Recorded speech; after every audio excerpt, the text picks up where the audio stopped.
y a 7 étapes qu'on a identifiées pour définir, vérifier, utiliser les indicateurs.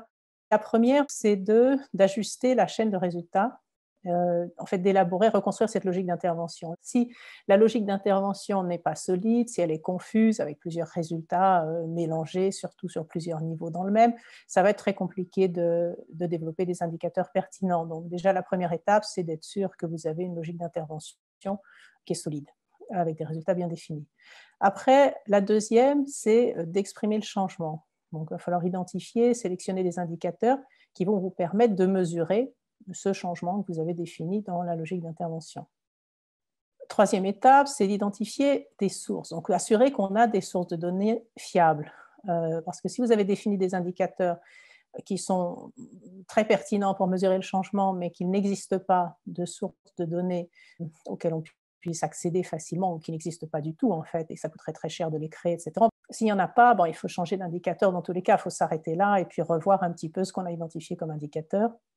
Mais si on a réussi à définir, identifier des sources, après, il faut définir le point de départ du changement, donc ce qu'on appelle la valeur de référence, puisque comme on va mesurer un changement, bien sûr, si on n'a pas de point de départ, on ne pourra pas mesurer le chemin qu'on a parcouru, donc c'est très important d'identifier ce point de départ.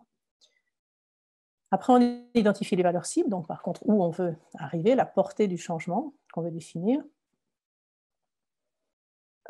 L'étape suivante, ça va être d'essayer de comparer maintenant cette théorie, on va dire ce qu'on a défini, de manière participative, donc de valider les indicateurs avec nos partenaires ou avec certaines parties prenantes. Ça, c'est très important pour voir justement si les sources, notamment, qu'on a identifiées, on sait qu'elles existent, en fait, voir avec eux, est-ce qu'elles sont vraiment accessibles, est-ce qu'elles sont accessibles en temps utile, et c'est des données qui sont calculées tous les 5 ou 10 ans, et qu'en fait, nous, notre projet sur 2 ans, ce ne sera peut-être pas très pertinent. Est-ce que ces indicateurs qu'on a définis leur semblent aussi pertinents, veulent dire quelque chose pour eux?